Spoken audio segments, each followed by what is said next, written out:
Before we get started this morning, I'd like to welcome a special group of students that we have visiting us here today, Lake Burke High School in Virginia. Welcome to the Science, Space, and Technology Subcommittee on Space. Thank y'all for being here. Woke a couple of them up, I see. That's good. We haven't even got started yet. The Subcommittee on Space will come to order. Without objection, the chair is authorized to declare recesses of the committee at any time. Welcome to today's hearing entitled Searching for the Origins of the Universe, an update on the progress of the James Webb Space Telescope. I recognize myself for 5 minutes for an opening statement. The James Webb Space Telescope represents a significant investment by the U.S. taxpayer and holds the promise of producing revolutionary science that one day may rewrite textbooks. It could change the way we perceive our universe as well as our place in it. That is a lot to live up to. JWST continues the heritage of space-based great observatories, leveraging the accomplishments of the Hubble Space Telescope, the Compton Gamma Ray Observatory, the Chandra X-ray Observatory, and the Spitzer Space Telescope. James Webb will provide revolutionary astronomical measurements in the long wavelength, visible, and the mid-infrared range of spectrum.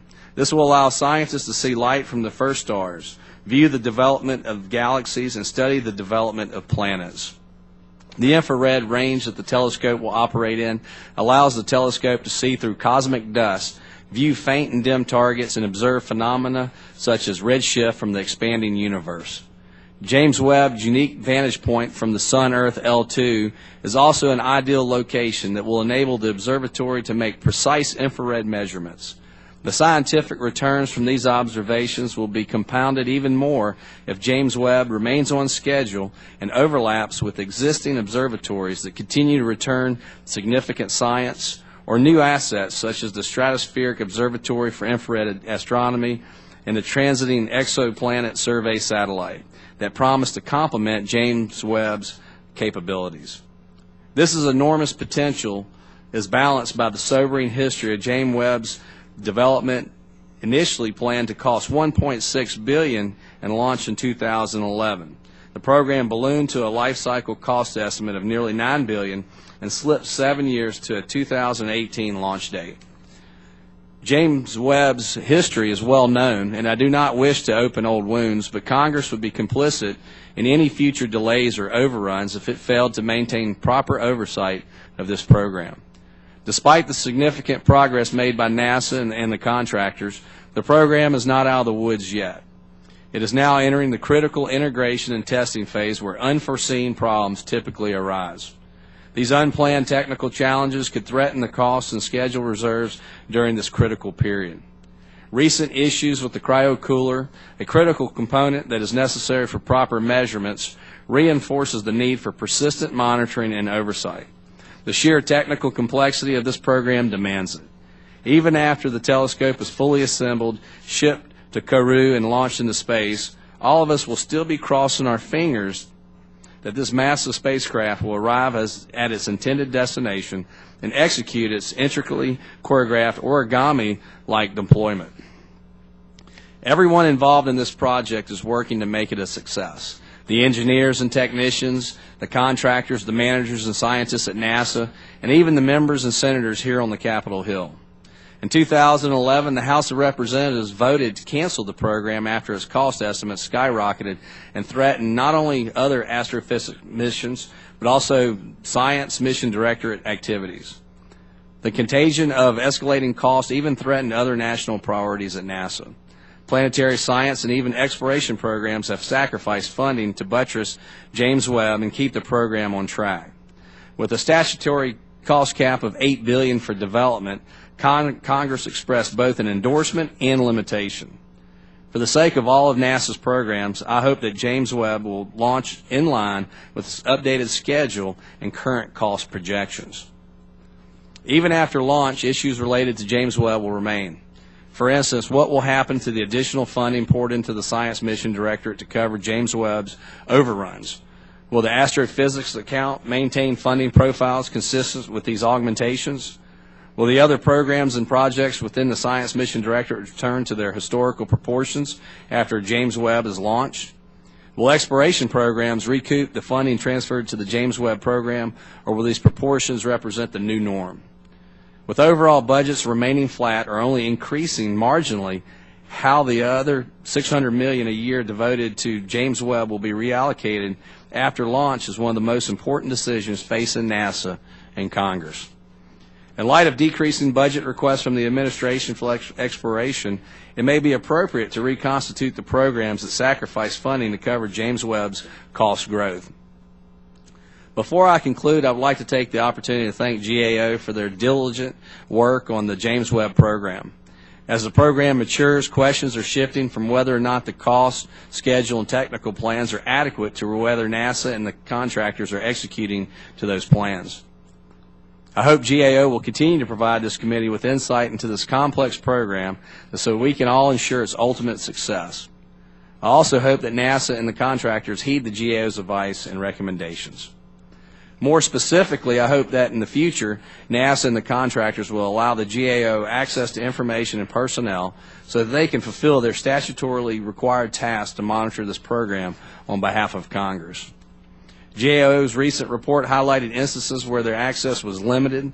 Transparency and accountability are tenets of sound program management and oversight. I trust that won't be a precedent for future engagements.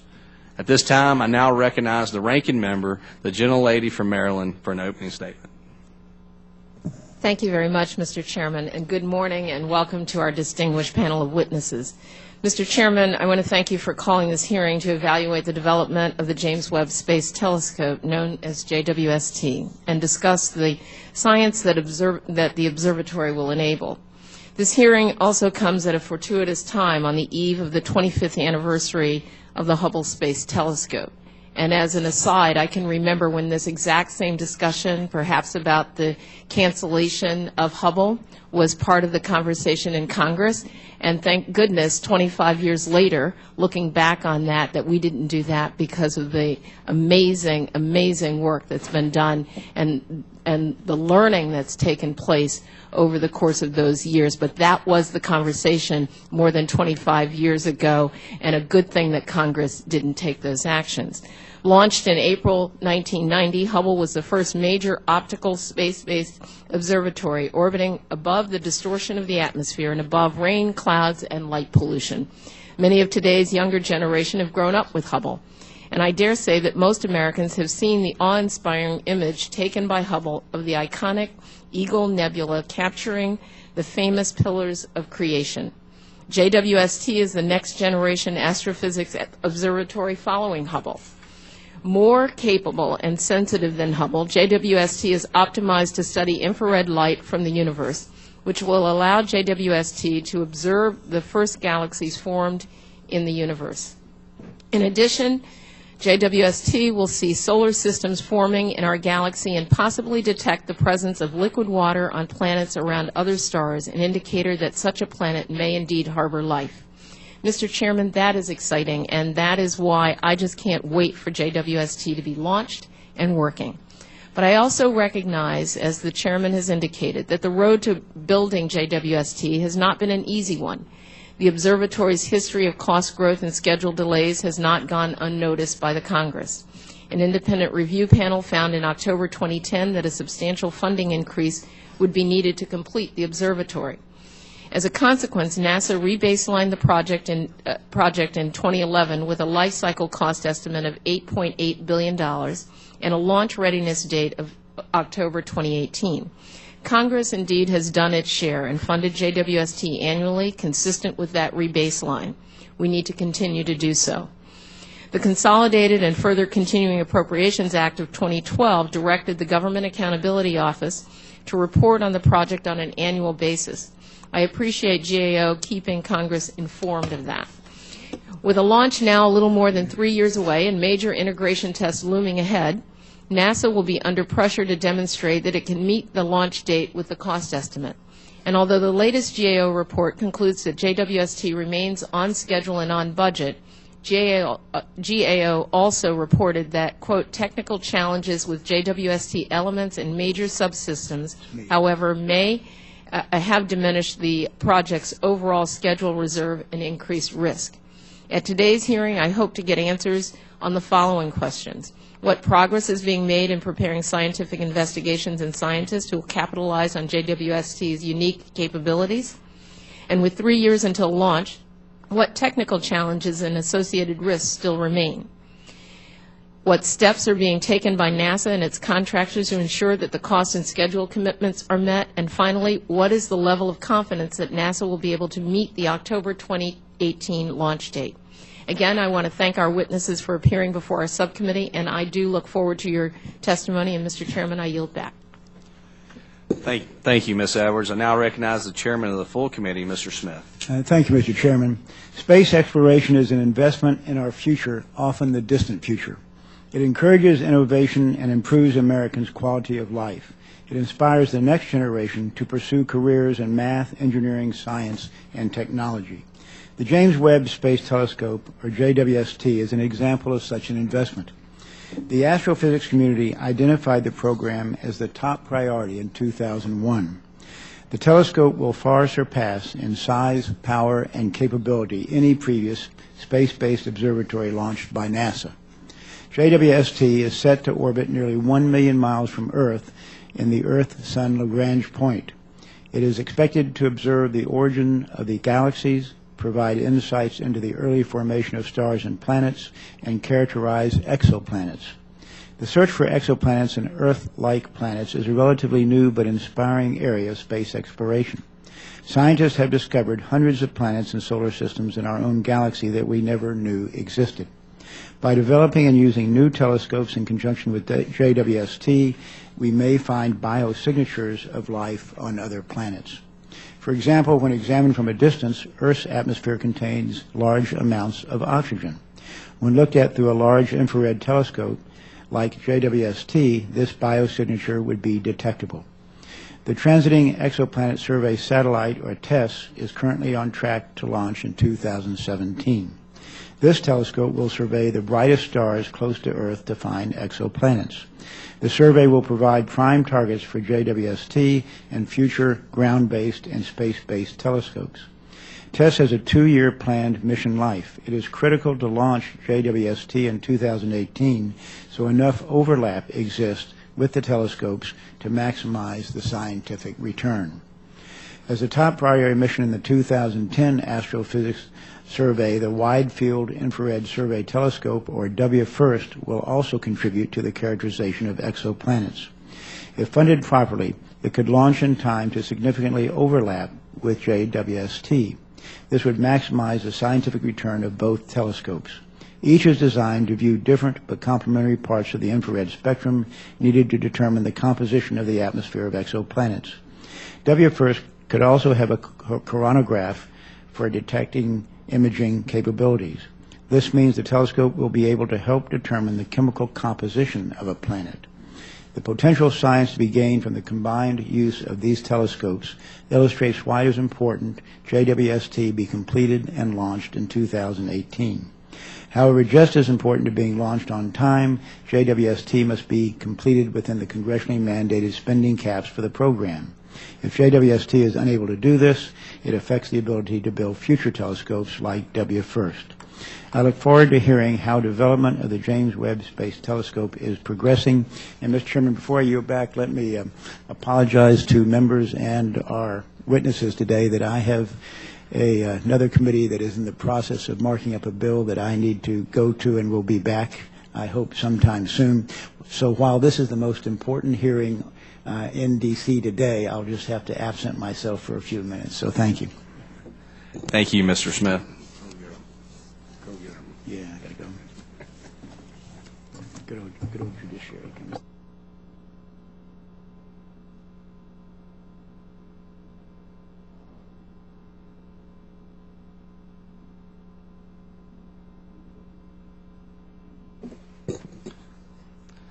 At this time, I'd like to introduce our witnesses.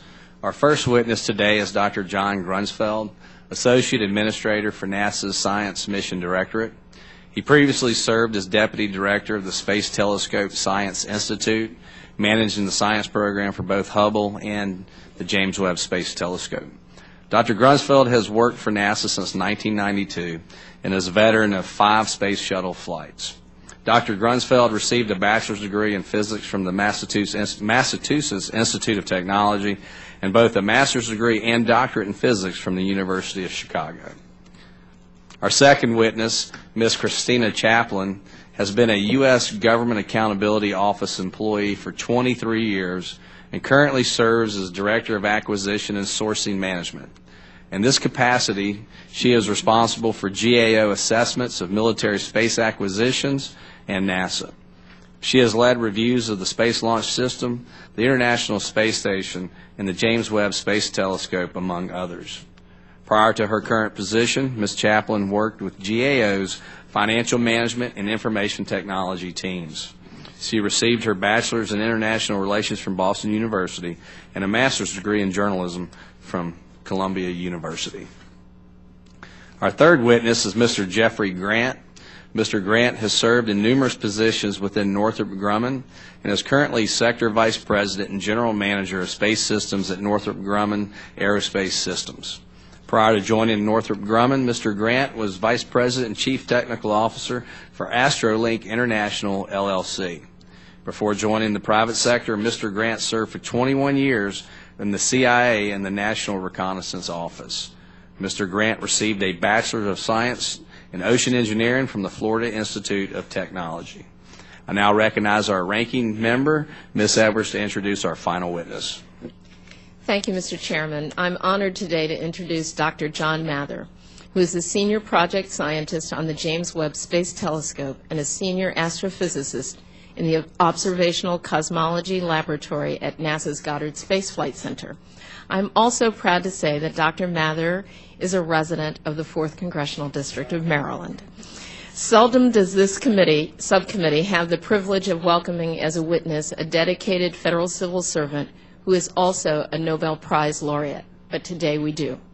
Among his many awards and accomplishments, Dr. Mather, along with George Smoot, received the 2006 Nobel Prize in Physics for work in cementing the Big Bang theory of the universe, an effort characterized by the Nobel Prize Committee as, quote, the starting point for cosmology as a precision science. We welcome Dr. Mather to today's hearing and look forward to his testimony. Thank you, Ms. Edwards. I'd like to remind our witnesses, please limit your testimony to 5 minutes. Your entire written statement will be included in the record, and at this time, we'll open testimony to Dr. Grunsfeld.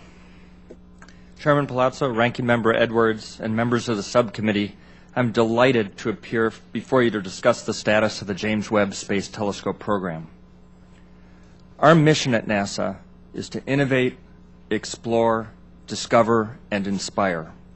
Science at NASA seeks to answer fundamental questions about our universe and our place in it.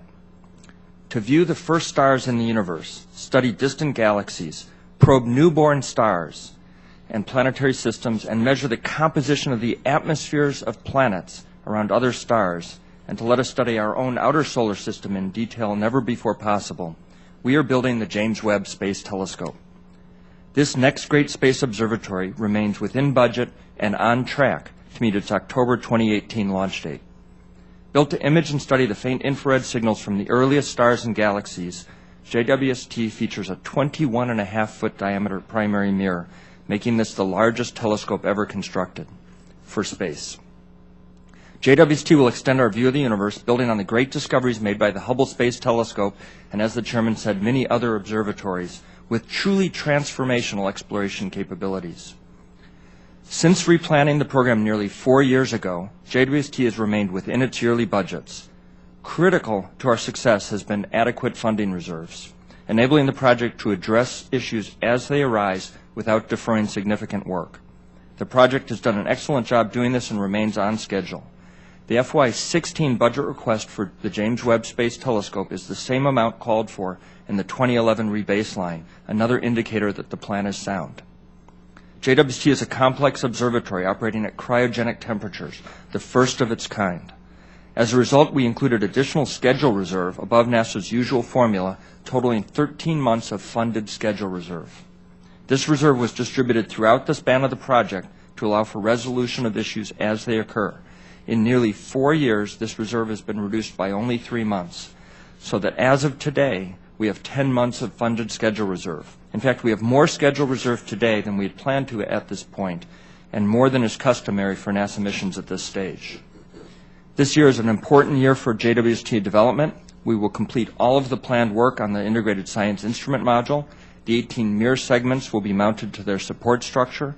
The 5 sun shield membranes will be manufactured, and work will continue on the acquisition of parts and integration of the spacecraft bus. After 2015, almost all of the manufacturing will be complete. Our future activities on JWST will involve integration of major hardware elements and testing of those components. As has been noted, there are several technical areas that currently have the greatest attention from management. For example, the mid-infrared instrument requires a special refrigeration unit or cryocooler to cool its detectors to roughly minus 449 degrees Fahrenheit. The design and development of this cryocooler has proven to be quite challenging. Today, 2/3 of the cryocooler hardware has been delivered. The remaining third of the hardware is undergoing final assembly and testing with a planned delivery in 3 months. NASA worked closely with GAO in support of the yearly studies of the JWST program. In response to the latest GAO recommendations, the JWST project initiated a cost-risk analysis of the Northrop Grumman prime contract portion of the JWST program. The results of this analysis showed that as of July 2014, the program budget is sufficient to complete the Northrop tasks on schedule, including accommodation for anticipated risks. The GAO also recommended NASA make changes to our performance evaluation plans for JWST's award fee contracts. In response, NASA has modified its performance evaluation plans for the NASA Northrop and NASA Excelis contracts fee for the award fee determination. The JWST team has been making exceptional progress with significant accomplishments being realized on all of the project elements. Now, nearly 4 years into the replan, the program is within budget and on schedule with adequate reserves for both budget and schedule. We are soon to enter the exciting and challenging integration and test phase. The rigorous cost, schedule, and risk controls that have been employed over the last 4 years give me confidence that we will be ready to launch this ambitious observatory in 2018. The scientific promise of the James Webb Space Telescope is great. The team engaged in its development is world-class in its experience and capabilities. Programs like the James Webb Space Telescope demonstrate to the world that NASA leads the way in expanding the frontiers of human inquiry and innovation. When we build projects like JWST, we push industry to stretch beyond their capabilities, and they rise to the task, strengthening our competitiveness. The success of JWST is the result of a great team working together, including your subcommittee and GAO, and I want to thank you both for your efforts. I'm happy to answer any questions you have about this fantastic observatory. Thank you. Thank you, Dr. Grunsfeld. I now recognize Ms. Chaplin.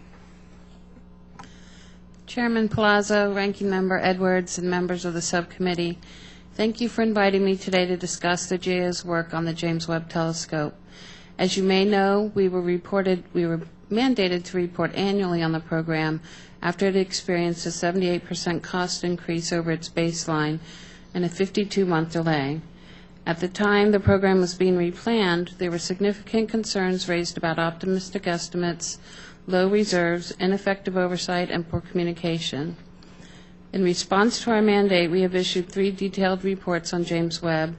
Also, we've been assessing James Webb as part of our broader annual assessment of NASA's major projects known as the Quick Look, and I'm happy to say that that report's being released today. This year, we reported that James Webb is still on track with its 2011 cost and schedule baselines. A great deal of progress has been made in developing individual components of the telescope and in overcoming some technical challenges. However, the project is beginning to lose schedule reserve as it has struggled to resolve issues such as workmanship and manufacturing problems with the cryocooler dedicated to the MIRI instrument. We reported that overall schedule reserve had declined to 11 months, and another month was lost since our report was issued. While 10 months is still a lot of time and well within the criteria the program follows, there are still reasons to be concerned about the decline.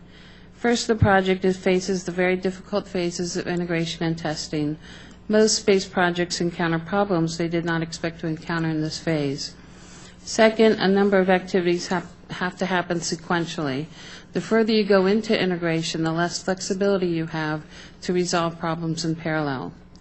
Third, there are several elements near the project's critical path which further limits the project's flexibility. The types of technical problems James Webb is experiencing are not unusual for a complex and unique project. They are an inherent aspect of pushing technological, design, and engineering boundaries. What is important when managing such a project is having a good picture of risk, which can shift day to day, and having good tools for mitigating risks as they surface, and knowing how they affect your ultimate cost and schedule goals. NASA has taken an array of actions following the 2011 replan to enable the program to have better insight into risk. However, we reported that NASA had not updated the cost and schedule estimate known as the Joint Confidence Level, or JCL, nor had the contractor updated the risk analyses that underpin the estimate.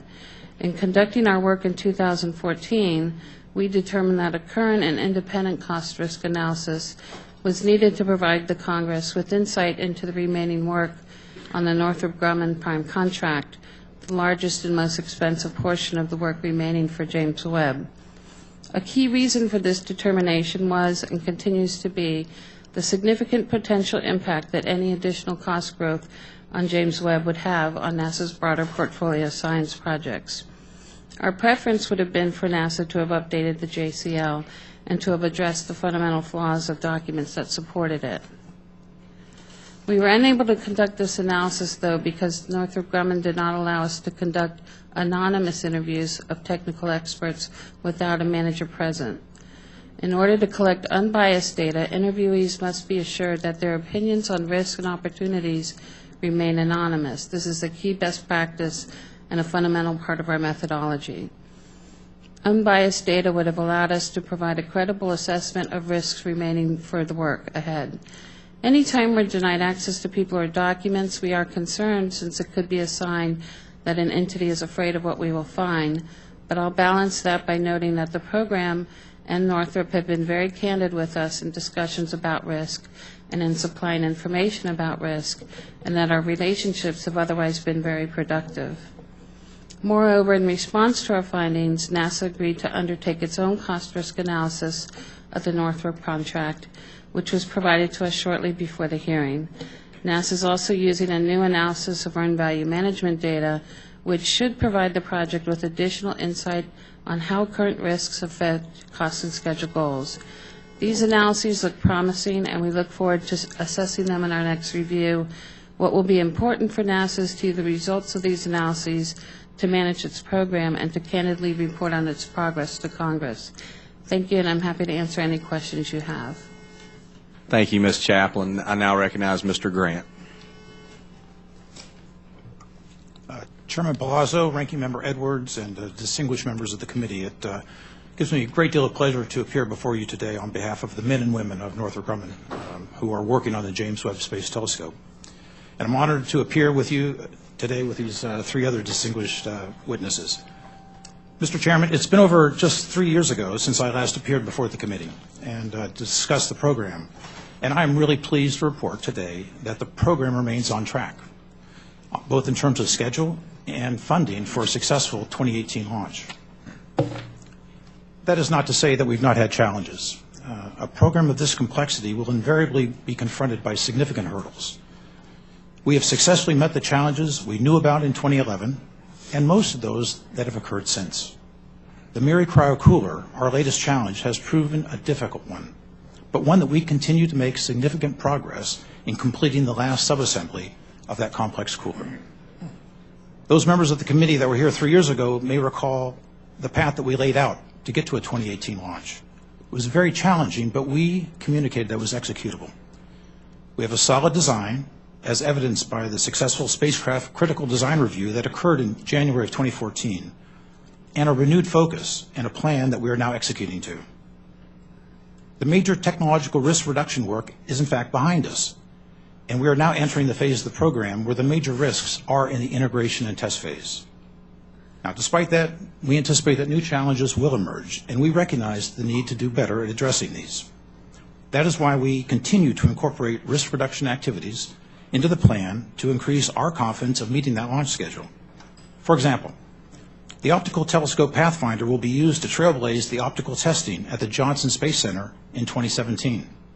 And the Sunshield full-scale development model will undergo another full-scale deployment test this summer. In addition, we'll be performing early mating of the optical telescope element and the spacecraft bus this summer in advance of the flight mate in 2017. Mr. Chairman, the 2011 rebaseline has been instrumental in our ability to manage challenges with prudent cost and schedule reserve across the fiscal years. The distributed schedule slack has proven crucial in our ability to manage problems as they've occurred within allowable reserves. In fact, all major subsystems have above-plan schedule margin remaining, and we currently are maintaining 10 months of funded slack in our schedule. With less than 4 years to go before launch, this amount of schedule contingency is appropriate for a program of this type and provides adequate contingency for unexpected challenges that may arise. Similarly, we continue to evaluate actions to contain cost, and our financial controls have been designed to ensure contractual discipline to avoid unintended cost. So, I want to ensure the committee at every level that Northrop Grumman remains dedicated to a successful mission overcoming these hurdles. As we move closer to the 2018 launch date, the next few years will be critical. Our immediate focus is finishing the fabrication and assembly of the spacecraft and Sunshield, integrating optics onto the assembled backplane, and completion of the Miri cryocooler.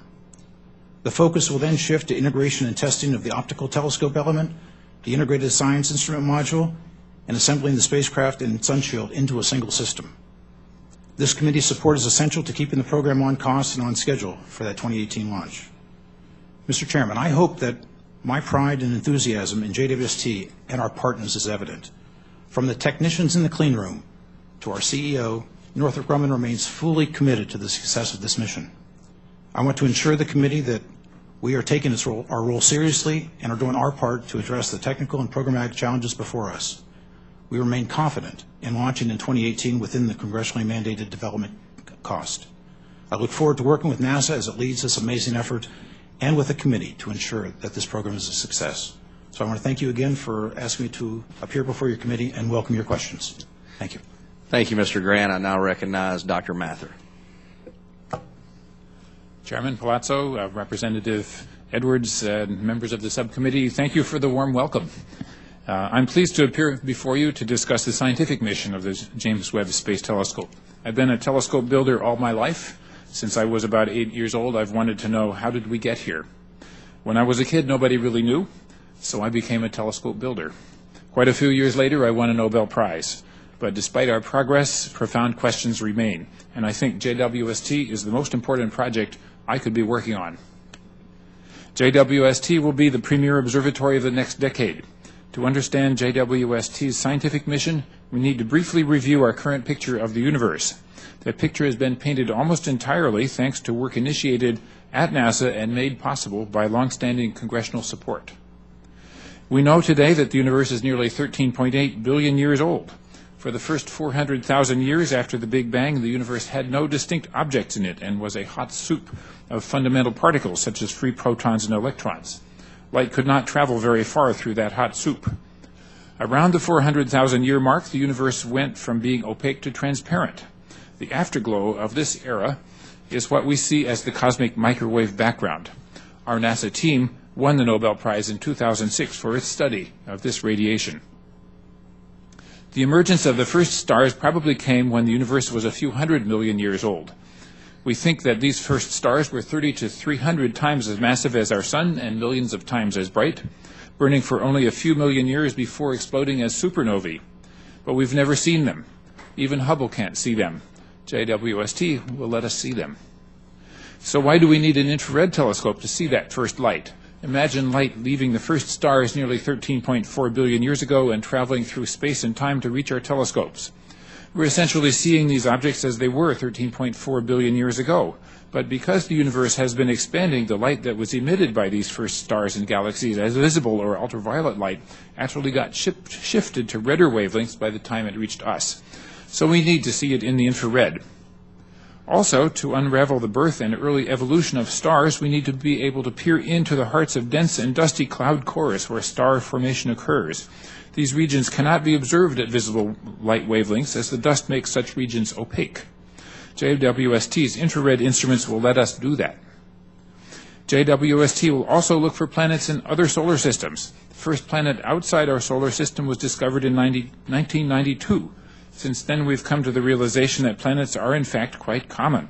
One essential objective of JWST is to observe planets orbiting in the habitable zone of their star, where it is possible for liquid water and perhaps even life to exist.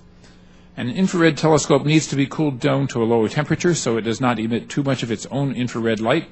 To make it cold, we need to put it in deep space where it can be shielded from the heat and light of both Earth and the Sun. It needs to be shielded from the infrared energy produced by its own spacecraft. So JWST will have a tennis court-sized sun shield that will unfold in space. One of JWST's 4 instruments also requires a refrigerator that uses gaseous helium to keep its detectors at about negative 449 degrees Fahrenheit. At this point, I'd like to show you a 1-minute animation of the deployment of the Webb telescope. Let's see if it's going to go. Yes, so it's going. JWST's primary mirror will be composed of 18 hexagonal units made of beryllium, a material light enough that you could pick up one of those units yourself, but which can be machined and polished until it has essentially perfect curvature. If you were to stretch this material the length of the United States, the difference between the peaks and valleys would be about 3 inches. This is an amazing telescope. JWST is an excellent example of what can be done by international partnerships to solve very difficult engineering challenges.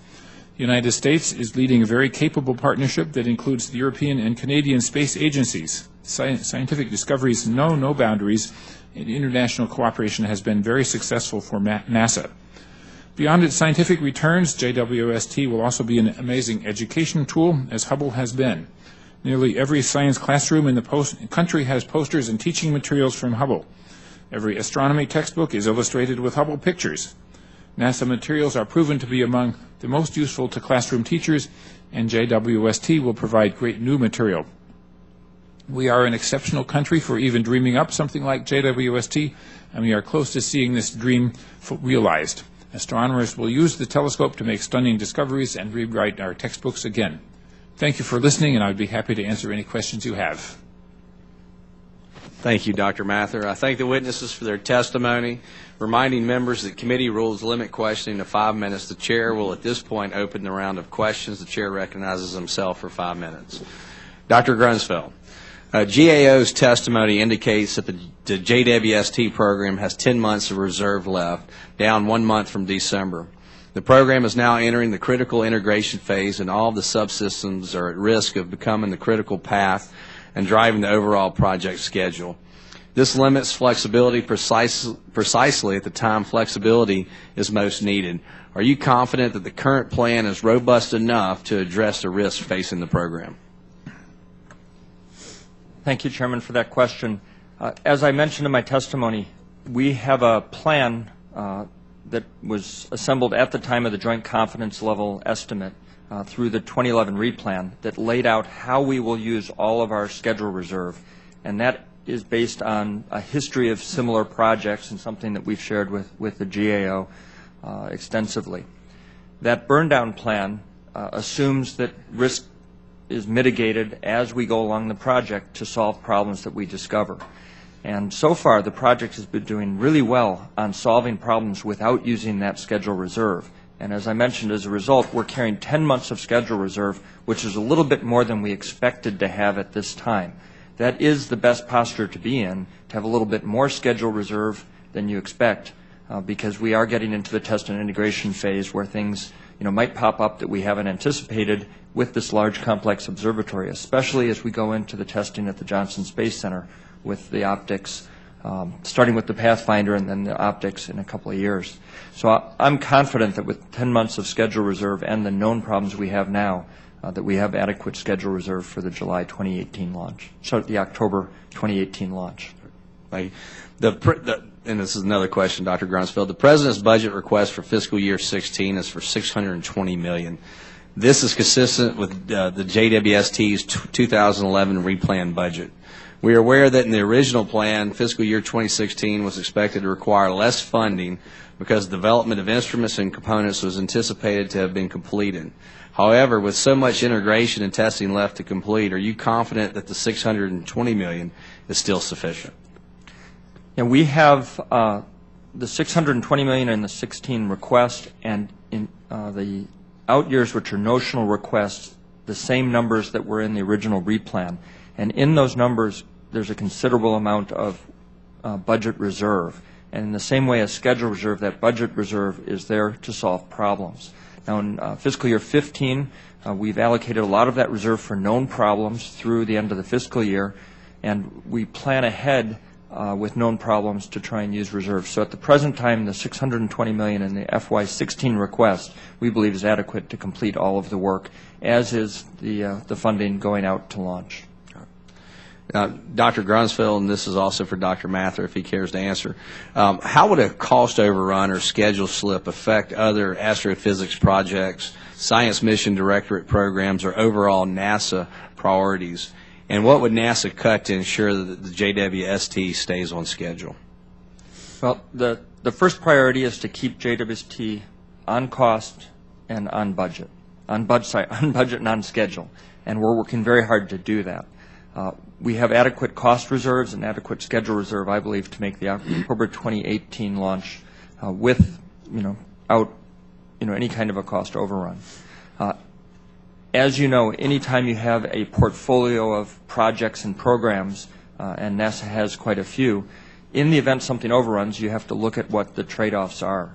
I think it's instructive to look at the astrophysics budget historically over many decades, starting with the great observatories and certainly through the last 10 years. And you'll see that if you look at the combination of astrophysics plus James Webb Space Telescope, that budget has been essentially flat. There were very limited transfers, if any, from other programs into James Webb. And so, the cost growth has been contained within this general astrophysics budget. So we're confident that with the budget we have and with the schedule reserve we have, we'll be able to make it on cost and on schedule. Dr. Mather, would you care to add to that? I think actually I agree with what he said quite well. Thanks. So no one wants to really throw out there what NASA would cut to ensure the James Webb Space Telescope stays on schedule. I don't blame you. Probably not smart. Ms. Chaplin, and then I will move on to questions. Are there any preliminary observations on the updated cost risk analysis that NASA performed that you can share? That works. So we just received the analysis fairly recently. We need to do more in-depth assessments, but on the surface they look pretty good, and NASA indicated it followed not only its own good practices, but as GAOs as well. So we look forward to assessing them. We've also looked at the other earned value management analysis that they're employing that takes earned value management a step further and looks at risks integrated with costs and schedule, and can do more predictive things for the program. And on the surface, that looks good as well. Okay, so you haven't had a chance to definitely dig into it to confirm that they followed NASA's best practices as well as GAO's best practices, but they told you they did, but you're going to dig into it when you have more time. Yeah, we need to look at the underlying data and talk with them about what they did. There's certain methodological things they probably didn't do that we would have done, like interview the engineers separately and get a good story on what they thought their costs and risks were at that point. But the methodology they did employ is in line with good practices. And so it'd also probably be too early to ask you whether or not you've recognized any weaknesses in their analysis. Correct. The only, right now we can't say what the weaknesses are. Correct. Okay. Well, thank you. At this time, I yield to the ranking member, Ms. Edwards. Thank you very much, Mr. Chairman. And again, thank you to the witnesses. I want to follow up and looking at the schedule reserve in light of what still needs to be done, particularly as we enter the integration and testing phase. Dr. Grunsfeld, you mentioned, or I think Ms. Chaplin actually mentioned, that there hadn't been a JCL since the 2011. And so my question, and I understand that's a really intensive process, and we don't want to do something that's going to take us away from the game of actually getting the work done. But what is it that we could learn in a JCL or some formation of that gives us the kind of confidence that we need going into this integration and testing phase, that the reserves that are available are sufficient to meet the problems that inevitably will occur. Dr. Grunsfeld and then Ms. Chaplin. The Joint Confidence Level Assessment is a great tool, and it's based on a probabilistic assessment, so looking at the probabilities of future events when you don't know how long individual parts will take to assemble, how much they'll actually cost. So it's a great tool after the study phase of a mission when we're actually looking at the designs, and we want to predict 3, 4, 5 years out into the future. When you're actually in implementation of a project and you have real hardware and you know what the individual schedules are in great detail, it doesn't make really any sense to do a probabilistic forecast because you already have the information that's contained in those probability distributions. So it's really just an inappropriate tool to use in a very mature project. Now, a cost risk analysis is a much more sensible thing to do because now you have actual costs, actual risks. You can assign probabilities to those risks, and that's what the cost risk analysis takes into account and is a best practice by GAO. So, Ms. Chaplin, do you agree with that? We would recommend that you update the JCL at any rate. It is a good practice to be especially updating the cost and schedule estimates themselves, and especially because the program, as it's had more experience, could feed that experience into the models. While you did say it's an intensive process, and we recognize that, once you have the model down and everything in place, it's not as difficult to update. But as far as just updating even the cost and schedule pieces of that estimate, it's a good practice to do that on a regular basis. I guess I just wonder if there are some elements that we already have in place that allow us the luxury of being able to have a greater confidence in the program and that it's going to meet both the costs, the budget, and assuming the risks. Dr. Grunsfeld? Thank you. I think the salient point is that right now we're in the middle of managing a complex project, and there are various timescales on which we do that. To perform a new joint confidence level assessment, we would end up in some number of months with a new estimate, and we could measure against that.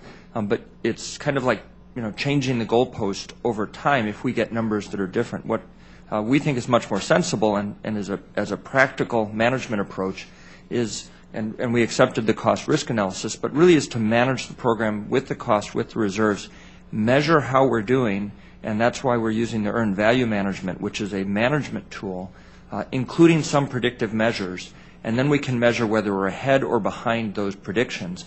And all of the predictions were based on the original JCL. If we ended up somewhere where we had a very large perturbation, then it would make more sense to go back and say, okay, based on this perturbation adjustment, whatever it is, where we have to re-baseline, then we would definitely do the JCL. I think in the meantime, based on our program guidelines, we'll continue to do the cost risk analysis and especially continue to manage on the daily, monthly, quarterly basis our earned value management and our standard project management processes. Thank you. I want to go to Mr. Grant really quickly. So one of the big risks right now is the status of the technical design and of the cryocooler. And so I wonder if you can tell me whether the problems that you were faced are finally behind us. And you indicated in your prepared statement that all of the cooler subsystems have been delivered to Goddard and JPL except one. What subsystem is that, and when will it be shipped to JPL? Ms. Edwards, the cryocooler program is a very difficult technical challenge. I think in my prepared statement I describe it as operating at 6 degrees Kelvin, very much colder than previous cryocoolers we've built, and it deploys. It's separated from the instrument package by about 30 feet. The mechanical complexities, the heat transfer complexities, the exported force complexities have made this a very challenging job, in fact, more challenging than we anticipated. We've made great progress, though. We've delivered components to Goddard and to JPL, and we're now down to the CCA. It's the cryocooler assembly that is in test today, bake-out testing, and we've got significant performance measurements made that show it meets its spec, which is Great news. And now we're in the final stages of assembly, and we're scheduled to deliver that to JPL in June of this year. So we'll be asking about that because I think the problem is that we're gone down now to 10 months of reserve, and the question is how much of the cryo cooler that's been such a problem is going to eat into that reserve to leave enough reserve to stay on budget and on cost for the integration and testing phase. And with that, I think my time is just done. Thanks. I now recognize Mr. Brooks from Alabama. Thank you, Mr. Chairman. Dr. Grunsfeld and Dr. Mather, will you please provide examples of how the James Webb Space Telescope, the Stratospheric Observatory for Infrared Astronomy, the Transiting Exoplanet Survey Satellite, or TESS as it's commonly known, will work together in exoplanet research? Certainly, and I appreciate that question. The Transiting Exoplanet Survey Satellite is very much like the Kepler satellite that has discovered thousands of planets orbiting stars in our galaxy.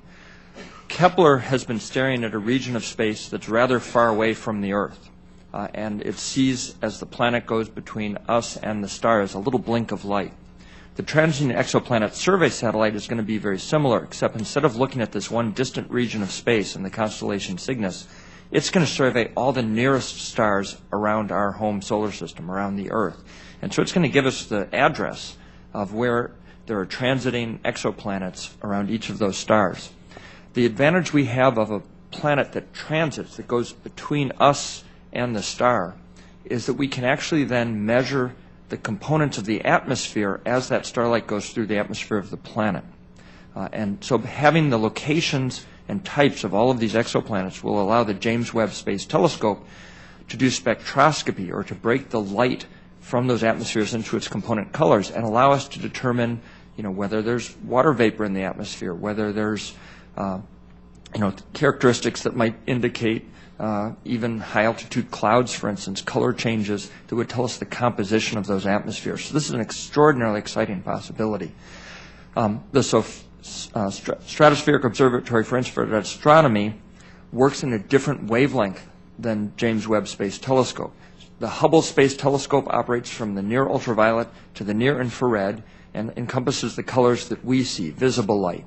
The James Webb Space Telescope picks up in that near infrared and extends out to the mid-infrared, and the SOFIA Observatory extends from the mid-infrared further out.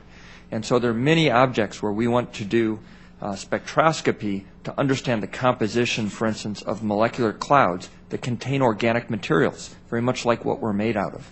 And it'll be the synthesis of the Hubble, the James Webb Space Telescope, the SOFIA Observatory, and also on the ground the ALMA, Atacama Large Millimeter Array, that's really going to be able to put together the picture of how these objects work and how these objects were formed, how they evolved, how organic molecules in these objects formed that eventually may have seeded planets like the Earth before we were around.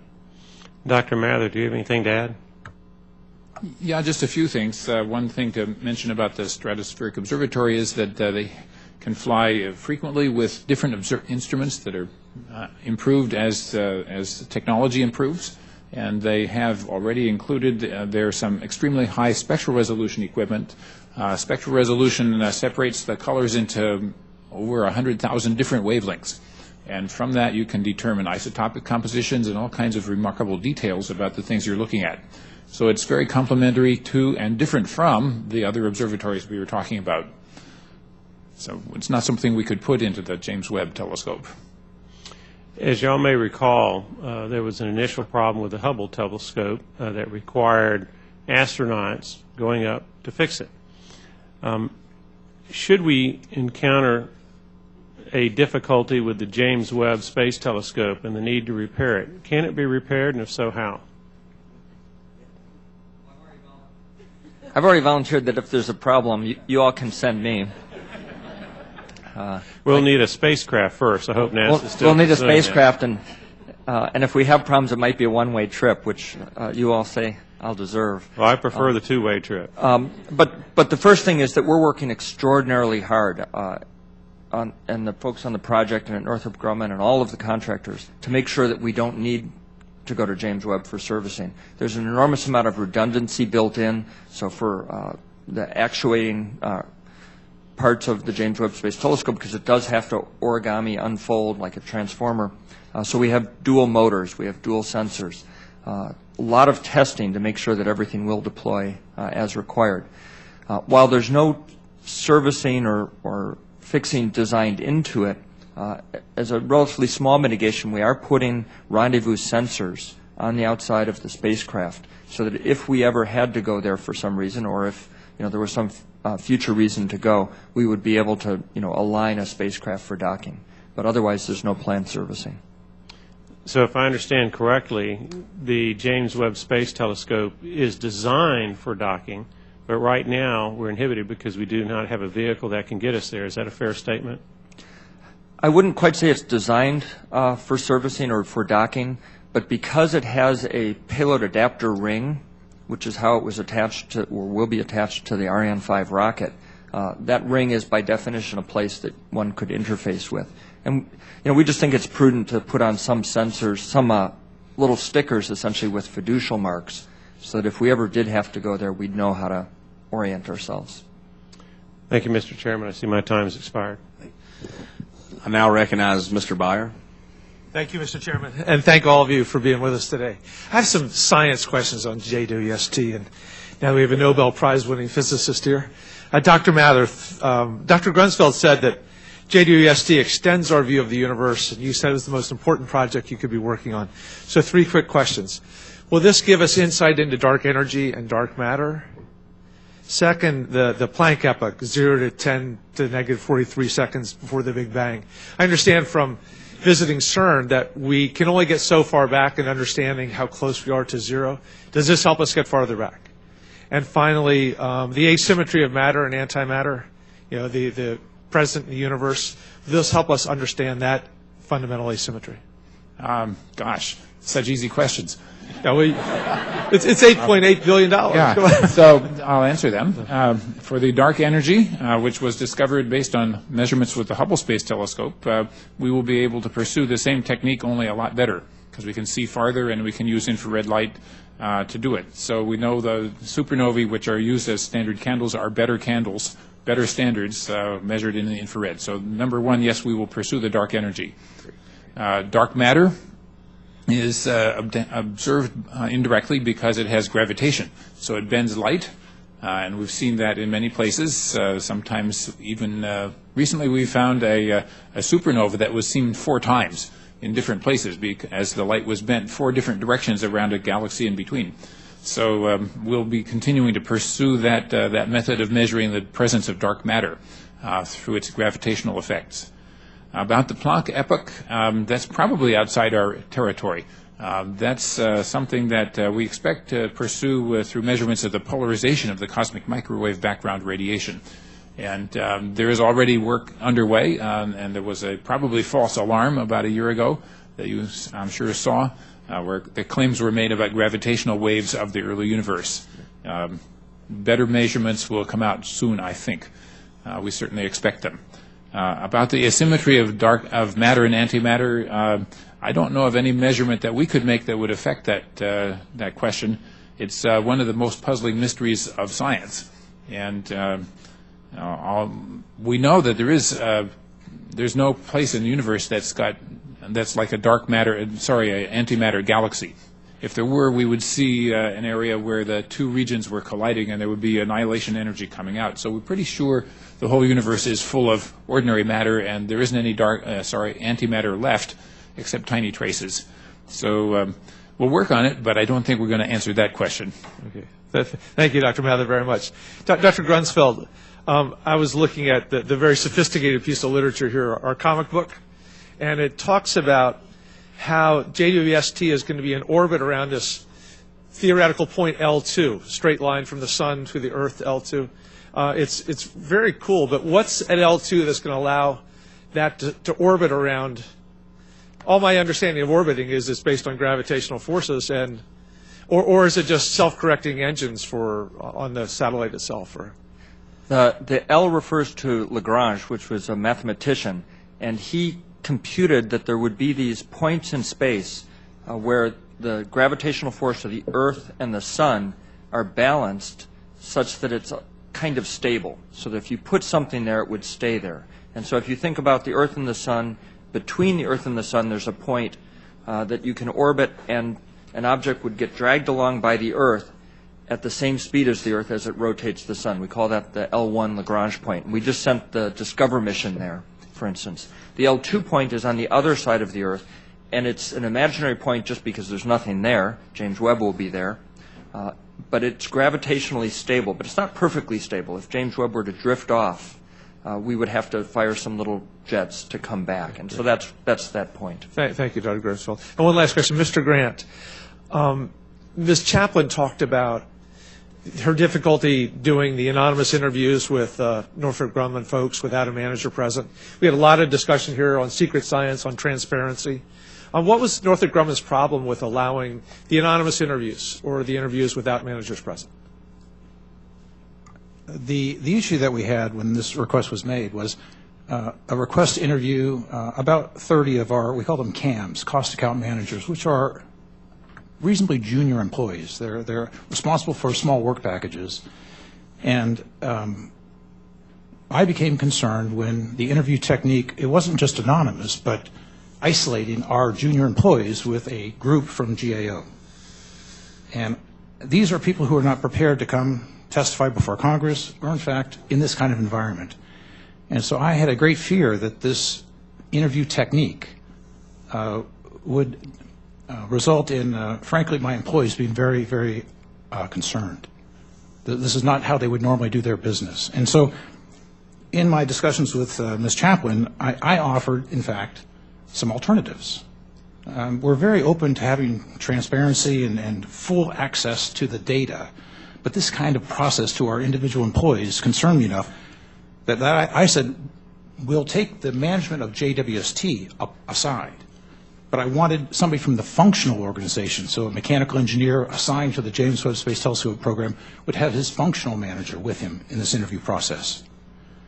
So she's accurate in saying no manager, but so I was willing to separate the JWST management from this interview process, but unwilling to send these employees in by themselves. So that's the essence. Yeah. Thank you, Mr. Chairman. The chair now recognizes Mr. Johnson.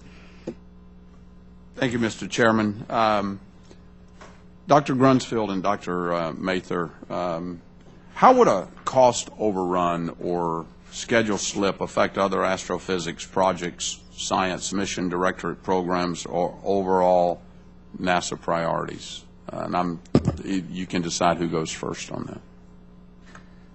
Well, Mr. Johnson, thank you for that question. The first part of my answer is that currently we're on budget, on schedule. We have adequate budget reserves and schedule reserves to make our October 2018 launch date. But that wasn't the question. The question was, how would a cost overrun or schedule slip affect those projects? Yep.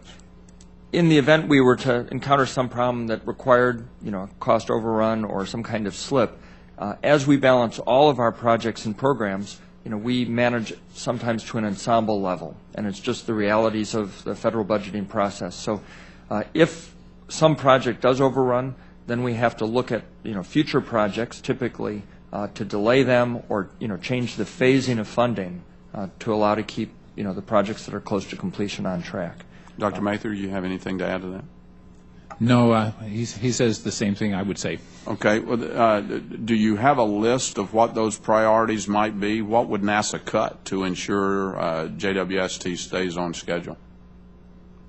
Do you have any specifics? So at the moment, in the astrophysics budget and the JWST budget, if you look at the sum of those two, that's approximately the historical level of the NASA astrophysics budget. Mm-hmm. And as the chairman said in his opening remarks, one of the big questions going forward in future budget years is where will the funding for the James Webb Space Telescope go as it ramps down from its main development phases. And NASA has not yet decided on what that future mission might be.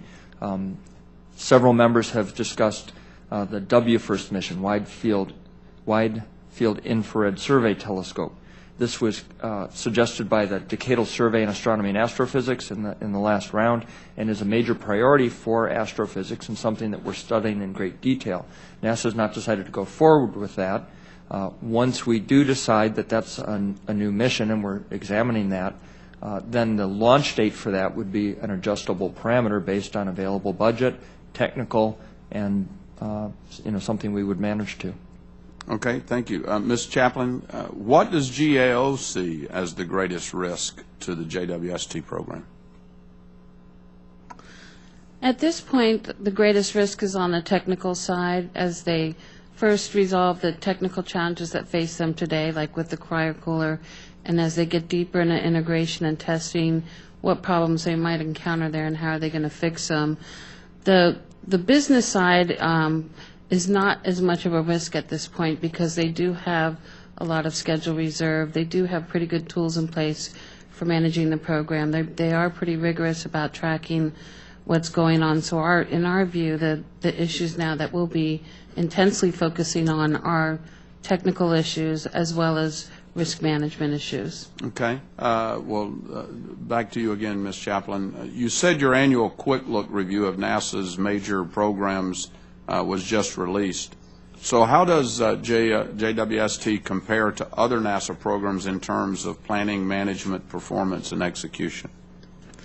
So it doesn't stack up very well when you consider the cost growth that's already occurred. If you take all the projects together, there's 25.9% cost growth overall on the development side. But if you took James Webb out of that picture, the cost growth for NASA projects would go down to 2.4%. So just its nature, it's a big project on the portfolio. It comprises 33% of the major projects right now. So anything that happens there does have an impact on other programs. And that prior cost growth, though it hasn't come back, is still there, kind of overwhelming the other projects at this point.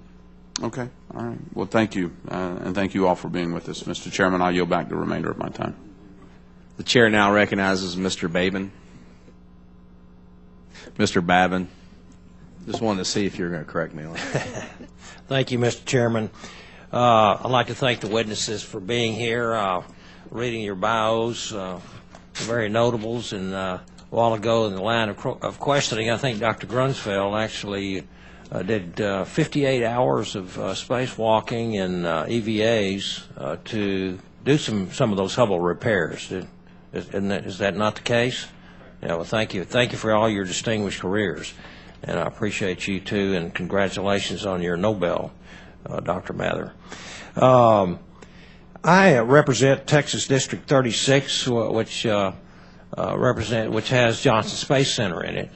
And if I'm not mistaken, I think some of this testing, quite a bit of the testing is on JWST is going on at Johnson Space Center, which I'm very proud to represent, and certainly want to see great and big things continue to go and happen at JSC.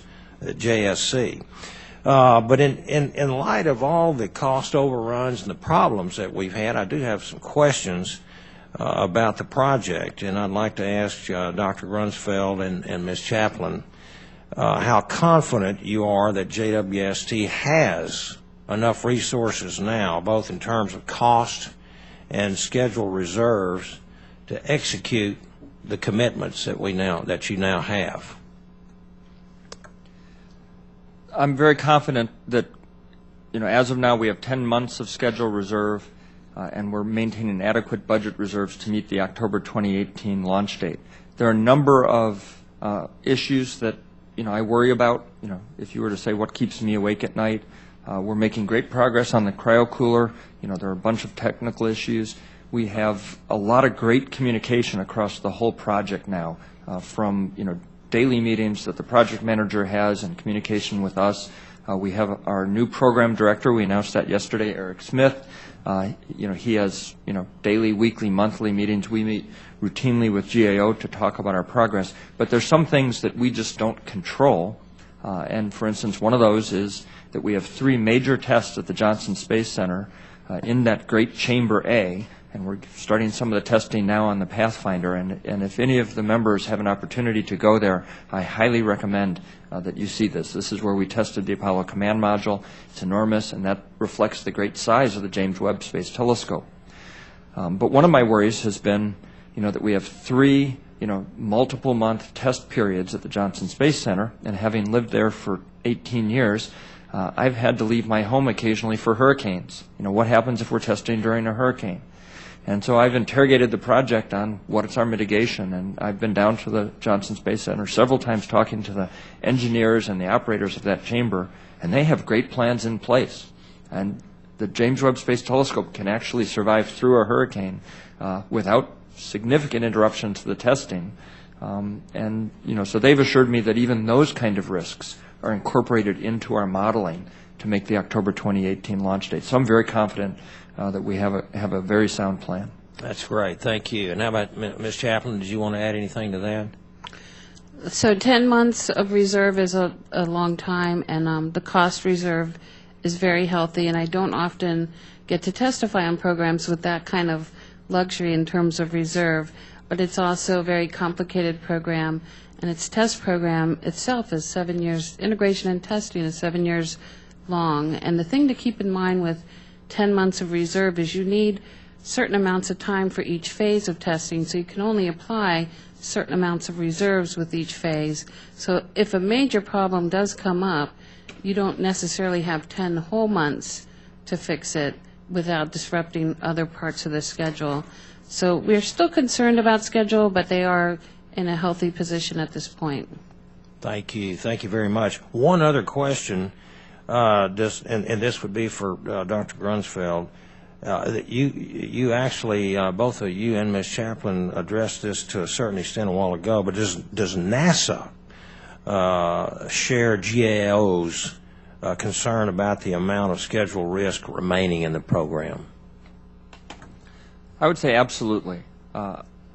In terms of, my personality, but also that of Robert Lightfoot, our Associate Administrator, Charlie Bolden, we're all very concerned about the risks and the schedule reserve in the sense that we are for every single program we manage. I generally would not say that I'm comfortable with any of our projects because that's just my personality, and that's one of the ways that we do so well in managing our projects and programs is to stay a little bit uncomfortable and keeps us on edge. I am confident, but I wouldn't ever say comfortable until we launch. Okay. The best place for a spacecraft like James Webb Space Telescope is in space. Amen. Thank you very much, all of you, and thank you, Mr. Chairman. Thank you, Mr. Babin. The chair now recognizes Mr. Posey. Thank you, Mr. Chairman. I really appreciate the incredibly wonderful and exciting things that you do and that the James Webb Space Telescope will do for us. Obviously, I have a serious interest in gaining and maintaining public support for our space programs. There's a lot of misconception, as you all know. Poll after poll has shown people think we spend as much as 25% of our budget on our space program when it's less than 0.5%, and they hear you're spending over $600 million more on the space telescope, and they say, what's in it for me? I mean, how do you articulate to the average American family who may have no idea what the telescope does, how it's going to benefit them? Well, let me start and then maybe ask John Mather to comment additionally. I mentioned in my testimony that one of the great things we do in this country is challenge industry to do hard things in the name of science, in the name of fundamental questions about our universe. And when we challenge industry to do that, it forces them to grow. It increases our competitiveness. It also attracts the best and brightest minds to come to the U.S. and to rise in the U.S. to help solve these problems, to study astronomy, to study astrophysics, so perhaps they can win a Nobel Prize in the future. But that may be a little bit over the head of the average taxpayer, is what I'm talking about. Yep. This booklet you have is really excellent material, for those of us who already have an interest in it, and for a teacher who has a chance to maybe impart that hunger into students. But I'm just wondering, how we quantified, how it benefits the national security, the economic stability, or the survival of the species. That we make that connection when we're talking about this expensive product, which is very necessary for our future, I think, but that we haven't really managed to connect with the average American about the importance. There are some circles where I can talk about the contributions of the James Webb Space Telescope. It's the largest space telescope we've ever built, segmented optics. The first time we will have flown a large space telescope with segmented optics to, say, national security. The average person that I talk to when I'm giving an astronaut talk, they don't have an appreciation of that. But I'm glad you mentioned, the effect on teachers. The Hubble Space Telescope, for instance, reaches more than 500,000 teachers a year, 6 million students a year, and is viewed by 9 million people. I got that. I heard that. I got that. I love that. Important. But how do we connect with the average American family who's worrying about their job, who's worried about feeding their family, being able to finance their kids in education? How can we explain to them that spending the money on this telescope, which I think is very important, obviously, should be that important to them? I think if you talk about NASA, generally my experience has been that people understand why we invest in NASA. We are investing in America's future. We're investing in future technology. We're investing in innovation. And most people have the same questions that we have as scientists that drove us to become scientists about, where did we come from? Where are we going? Are we alone in the universe? And that NASA is providing the tools to answer those questions. Those fundamental questions are the same for everybody. And when you can talk about that we're only spending, less than 0.5% of our federal investment on investing in the future, I think people do resonate with that. Doctor? I certainly agree that that's why we do it, and why the public loves us to do it. I used to ride the subway in New York City. I'd be sitting there with my astronomy book, and people would say, "What is that? Tell me about it. Where did we come from?" The public is really interested in this. And when they're not working to support their families, they say, "Where did I come from? Are we the only ones here in this entire universe or not?" And I think we're getting towards being able to answer their questions. People just have a deep passion to know where did we come from, our genealogy, our history, everything about how we got here to this amazing committee room here in Washington, D.C. They want to know, how did that happen? So I think we should help them answer that question. Thank you. For just a minute. Yes, I'll yield. Mr. Posey, perhaps Dr. Grunfeld might want to respond to your question by answering us how the JWST program has enabled a number of improvements in measuring human eyes and the diagnosis of ocular diseases and improved surgery for eyes as a connection to people. Dr. Grunfeld? I'd love to talk about that. Thank you very much. Sometimes what we call spin-offs are a bit tangential, but in this case, and Dr. Mather mentioned it, I was in a very early James Webb Space Telescope meeting where they were talking about the smoothness of the mirrors. And, I started scribbling in my notebook to figure out, what if you stretched one of those mirrors, a single 1.5 meter beryllium mirror, to the size of the United States? How big would the bumps be? And he already told you the average bumps would only be about 3 inches tall if you stretch those mirrors to the size of the United States. This is an astonishingly smooth surface.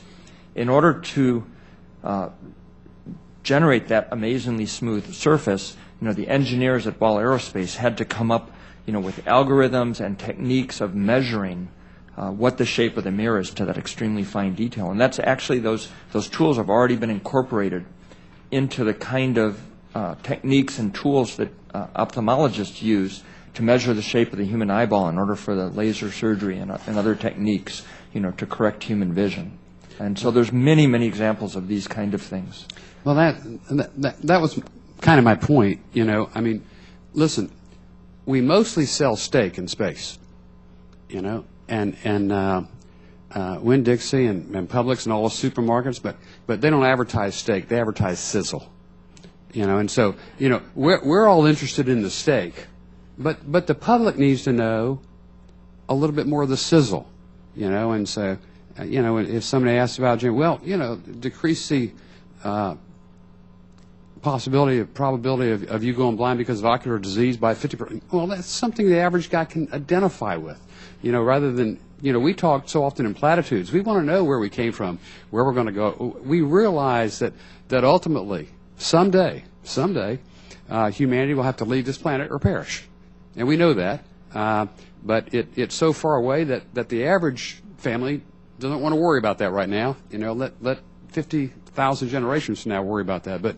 But we have to make our contribution to getting us off this planet when the time comes as we go. But I find that it's so important to quantify space direct benefits to people to gain that public support. Like I said, they want some of the sizzle. The meat doesn't interest them right now. They want the sizzle, like the supermarkets sell. If the chairman would indulge me, I have one more small story. The chairman will indulge you. Thank you. I was doing an astronaut visit, so I'm in a blue flight suit, to a small company outside of Chicago called Numerical Precision, and they're a machine shop. And we were walking through, and one of the engineers, technicians, showed me a part that he was building that he was very proud of. And it was a little circular ring. And I don't know why, but I recognized it. And it was odd. Most of their work is defense work, or much of it. And so I started asking him about it. And this is a company that had made tools that I used on the Hubble Space Telescope, and they were very proud of that, and I was there to thank them. And so I asked him, what program is that for? And he said, I don't know. And his manager said, let me look. And he comes back and he says, some NASA program. And I think, okay, that's piqued my interest. Maybe I know this part. And it turns out it was a part for the James Webb Space Telescope.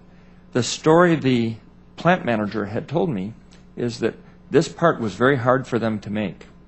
And it's made by a special technique involving machine tools that only the United States has been able to refine.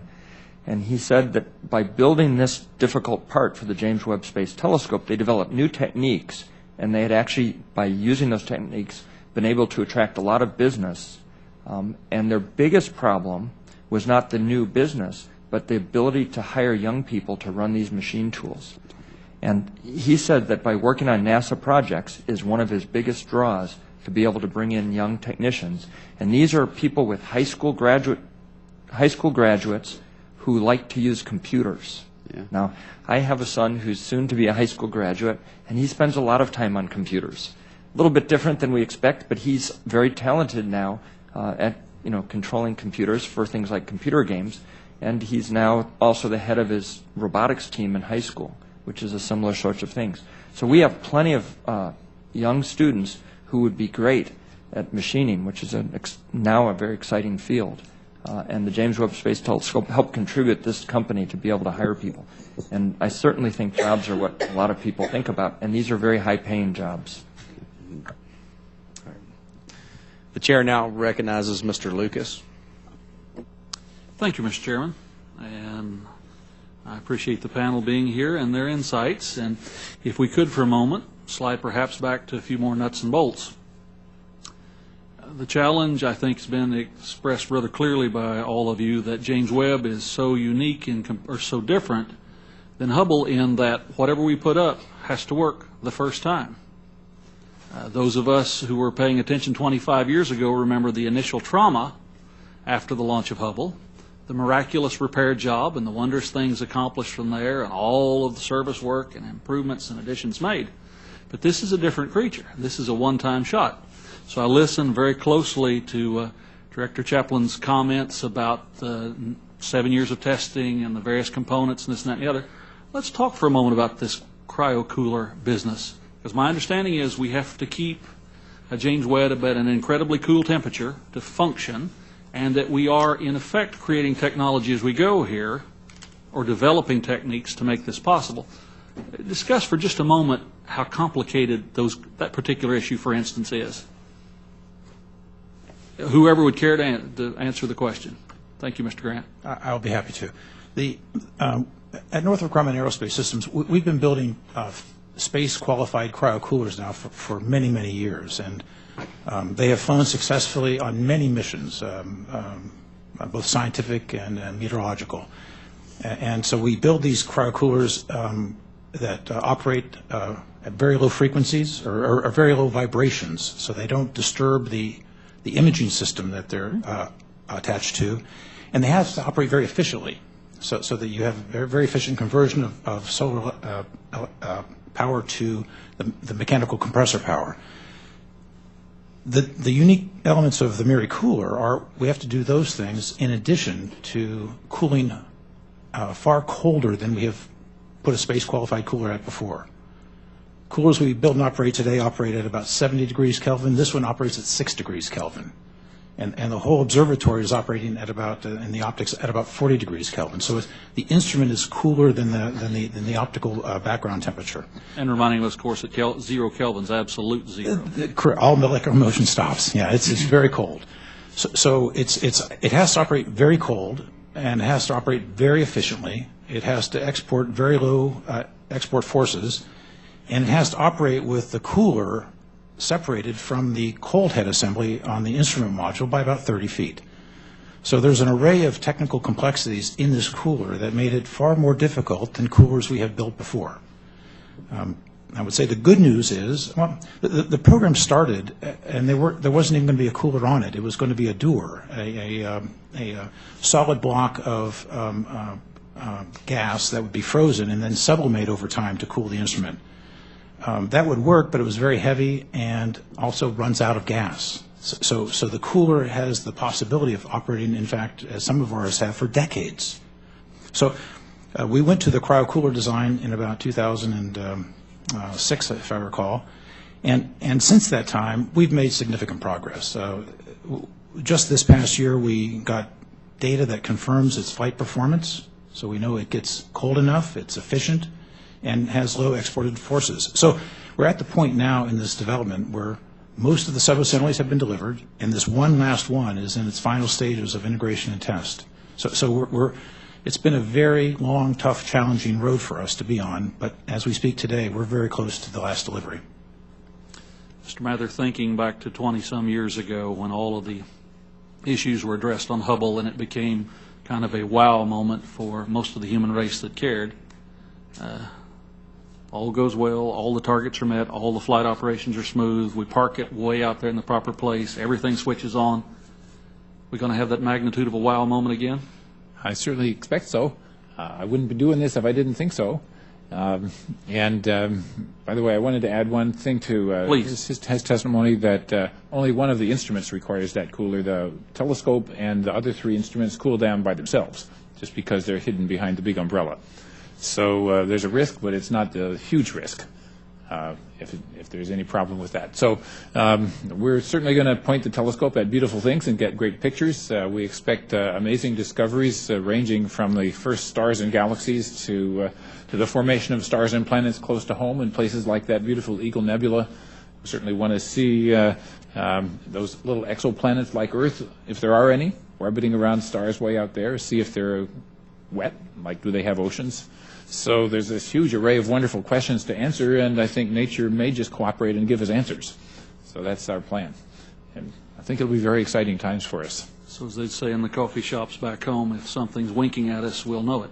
Yes. Thank you, gentlemen and ladies. I appreciate it very much. Thank you, Mr. Chairman.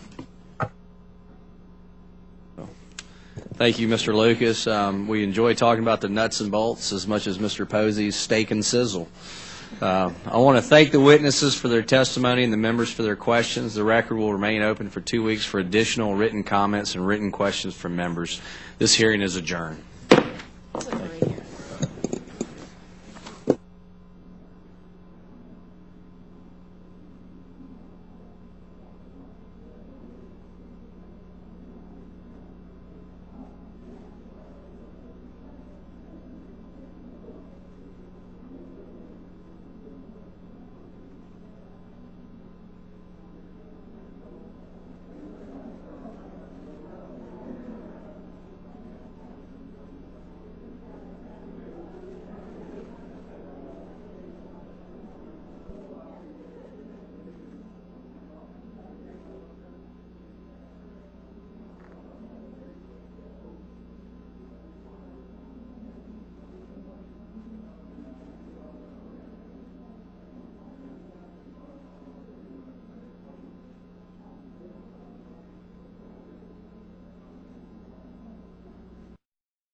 to the additional funding poured into the Science Mission Directorate to cover James Webb's overruns?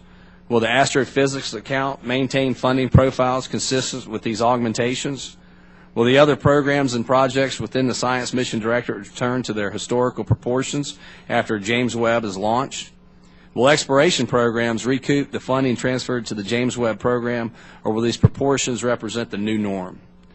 With overall budgets remaining flat or only increasing marginally, how the other $600 million a year devoted to James Webb will be reallocated after launch is one of the most important decisions facing NASA and Congress.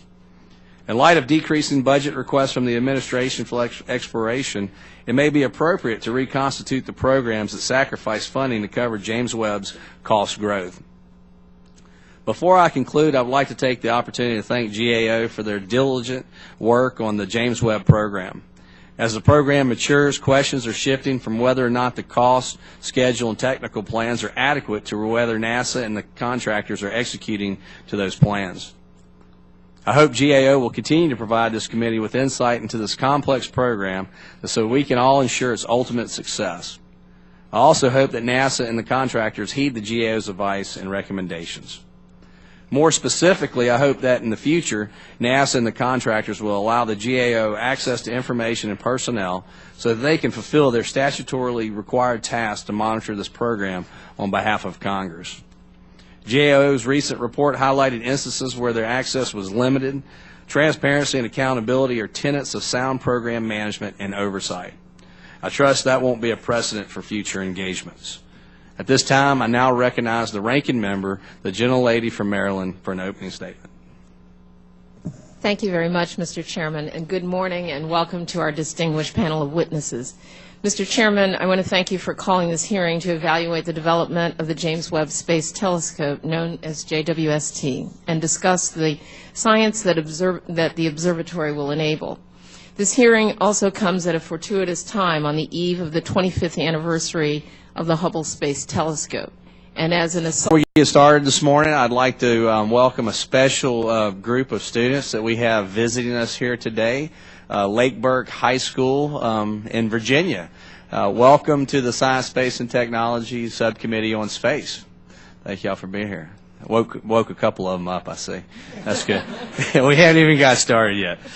The Subcommittee on Space will come to order.